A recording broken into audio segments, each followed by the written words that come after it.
Hello students, continuity में ये कह रहा है कि कोई फंक्शन है, फंक्शन एफ एक्स, और वो इस प्रकार है को बिंदु,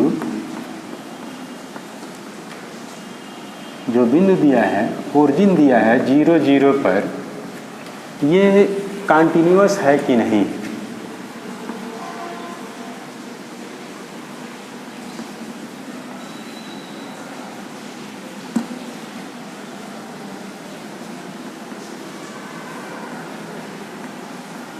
ये टेस्ट करना है या नहीं है, ये टेस्ट करना है। फंक्शन क्या दिया हुआ है, function f x equal to ये दिया हुआ है मॉड ऑफ एक्स बटे एक्स और 1। कंडीशन क्या दिया हुआ है, कंडीशन दिया हुआ है एक्स नॉट इक्वल टू 0 और 1 के लिए दिया है एक्स इक्वल टू 0। तो ये दिया हुआ है, यहाँ ये एक चीज़ क्लियर है कि फंक्शन ऑफ एक्स जो वैल्यू मिल रहा है वो f0 equal to 1, f0 equal to 1 ये मिला हुआ है। तो LHL रूल लगा दें, लेफ्ट हैंड लिमिट लगाया जाए तो क्या मिलेगा, limit h tending to 0 minus 0, इसका मतलब जो एफ एक्स है, limit h tending to 0 function of 0 minus h। तो ये लिखें तो क्या लिखेंगे, ये लिखा जाए लिमिट h टेंडिंग टू 0, तो mod of x mod 0 minus h बटे ये हो गया h निगेटिव में, निगेटिव साइन 0 माइनस h यहाँ भी लिखेंगे 0 माइनस h। तो क्या मिलेगा, ये मिलेगा हमारा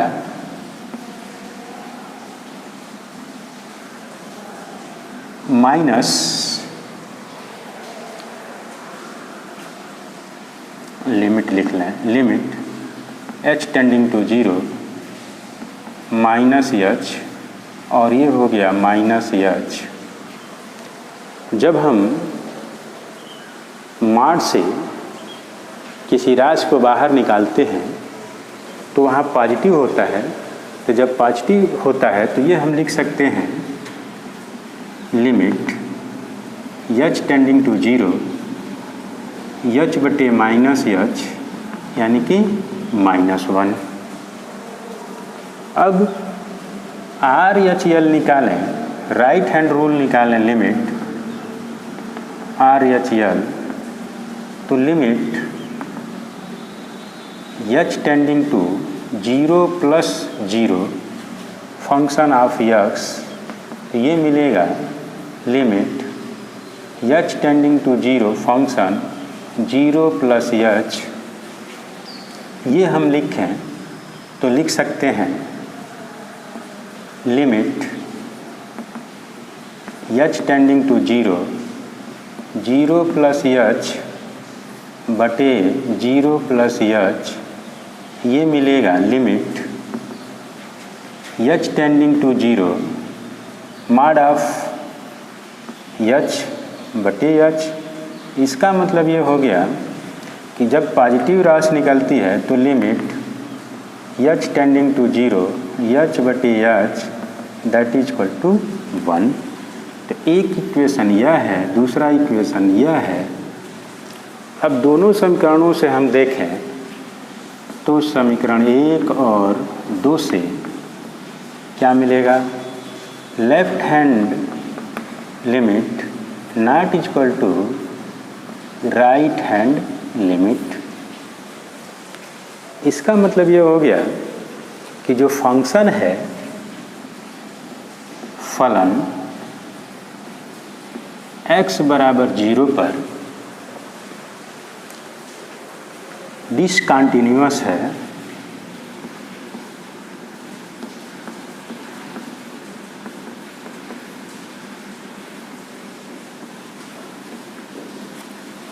ये मिल जाएगा।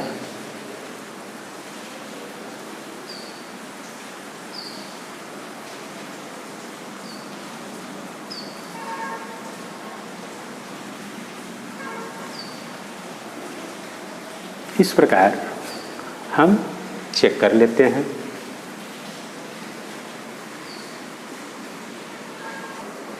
यदि फंक्शन इस प्रकार दिया है कि जो फंक्शन है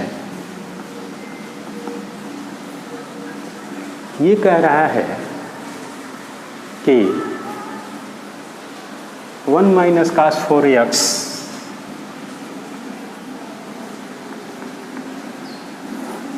अपॉन एक्स स्क्वायर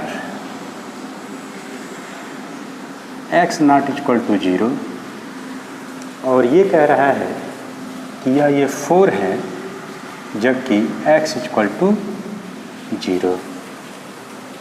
तो f(x) की कंडीशन क्या है? f(x) के x बराबर 0 पर चेक करना है हमको कि ये सातत्य है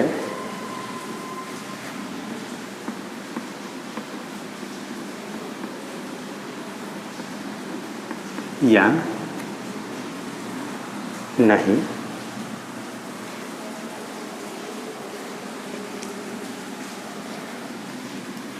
तो इसके लिए हम लोग जानते हैं कि limit x tending to 0 function of x, ये क्या मिलेगा? Limit x tending to 0 1 minus cos of 4x upon x square. अब थोड़ा सा चेंज कर दिया जाए तो क्या मिलेगा? इसको लिख सकते हैं limit of x tending to 0, और ये हो गया 1 minus cos of 2 into 2x, ये हो गया x स्क्वायर। तो यदि हम वैल्यू रखें तो ये हो जाएगा 1 माइनस cos 2x के जगह पर लिख सकते हैं 2 sin square 2x, 2 sin square 2x। तो यहाँ से लिख सकते हैं हम limit x tending to 0 1 minus cos 2x, तो ये हो गया 2 sin स्क्वायर 2x, 2x को x मान लें तो 1 माइनस cos 2x बराबर लिखते हैं 2 sin स्क्वायर x, तो ये हो जाएगा 2 sin स्क्वायर और x के जगह पर यहाँ 2x, ये हो गया x स्क्वायर। अब थोड़ा सा हम इसको व्यवस्थित कर लें तो क्या मिलेगा ये देखा जाए। तो ये हो गया limit x tending to 0 2x है, तो ये लिख सकते हैं 2। यदि हम 2x लिखना है तो 4 से गुणा कर दें तो ये हो जाएगा sin 2x, और ये हो गया 2x और पूरा का हो गया होल स्क्वायर। 2x का वर्ग करेंगे तो ये 4 हो जाएगा, 4 से 4 कैंसिल, sin स्क्वायर 2x है ये तो sin square 2x, x square तो x स्क्वायर। अब हम जानते हैं कि limit x tending to 0 sin 2x बटे 2x 1 होता है, तो जब 1 होगा तो ये हम लिख सकते हैं 8 इंटू 1 का स्क्वायर, ये मिलेगा 8, तो ये मिल गया। अब एफ एक्स इक्वल टू 0 देखें तो फंक्शन ऑफ यक्स कब 0 के लिए देखें तो limit x tending to 0 f0 equal to दिया हुआ है 4।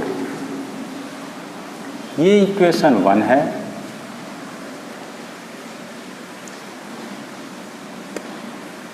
और ये इक्वेशन सेकंड है। तो समीकरण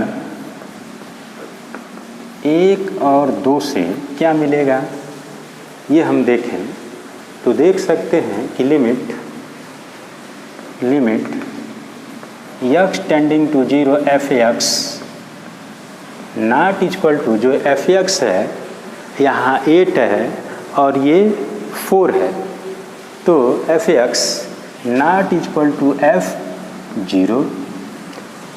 जब f0 के बराबर नहीं है तो ये हम लिख सकते हैं कि फलन एफ एक्स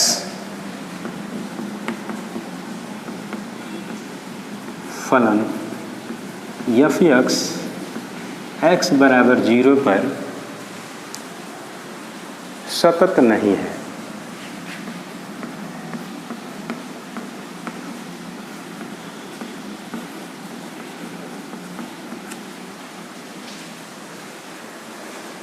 इस प्रकार हम लोग चेक कर लेते हैं